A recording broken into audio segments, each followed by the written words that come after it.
There's an Iowa Republican candidate for the Senate, Tom Clovis, and he's what they call a tenther. That basically means that he has a radical view that about 90% of what the U.S. government does is unconstitutional. Of course, the 10th Amendment says that those things which are not left to the federal government should be left to the states to determine. But they take that to the most absurd extreme. So let's listen to what he said, and then we'll discuss. One of my listeners texted me this: ask where in the Constitution the federal government authorizes the crop insurance subsidy. It does not. If you look at the enumerated powers, there's nothing in Article 1, Section 8 that authorizes subsidies of any kind. One of the things that we're faced with in this farm bill is or foreign aid, or defunding education, or any of those things. Or just about anything that we're doing. Well, this is one of the things people have asked me, and I said I wanted to answer the question here. One of the things people have asked me is, where do you stand on this notion of government activity? And my notion is that the one of the first things I'll do when I'm elected is I will introduce legislation that says that every piece of legislation that comes to the floor of the United States Senate must have a constitutional precedent established for it. And that means it must be authorized under Article 1, Section 8. And Fred Thompson tried this for the 2 terms that he was in. He introduced this every year. And I think somebody else needs to pick up that mantle, and I want to be that person. If you take that view of the Constitution, understand, Medicaid is unconstitutional. Medicare is unconstitutional. Social Security, education funding, all of that is unconstitutional. Now, when you look at the polling on these issues, the American people, there's no question about it. They're like, we love these programs. And even a majority of Republicans, too. Just one fact destroys this guy's whole outlook. Before we implemented Social Security, poverty among senior citizens was above 40%.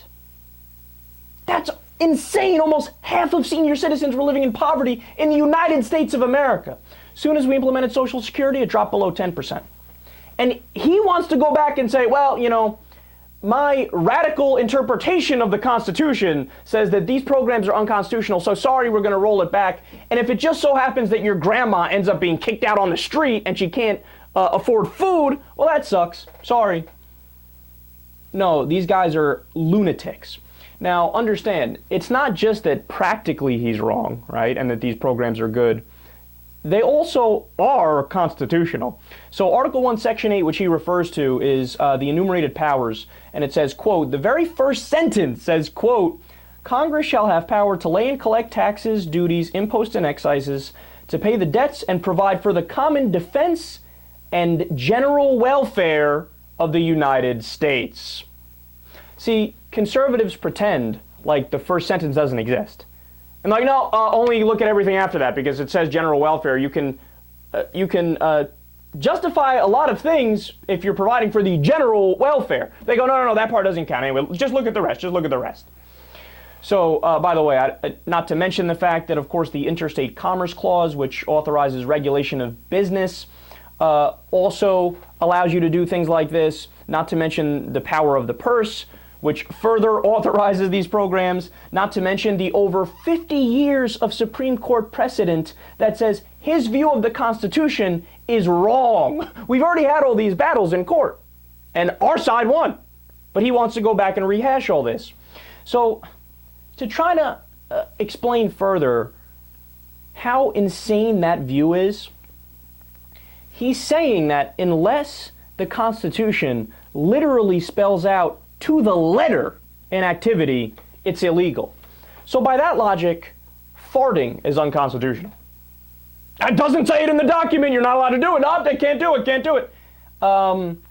Eating, golfing, breathing, having Lucky Charms on a Tuesday morning before work, all unconstitutional because it's not literally spelt out in there. So and sorry, we're gonna have to take action on that. Sorry.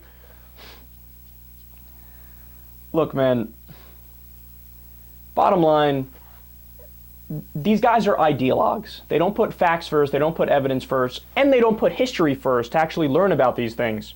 They start from a position and they work backwards from it. How can I rationalize my worldview that government should be small enough to be drowned in a bathtub? I mean, this is almost an anarchist's view. Well, if you believe it, I got no words for you.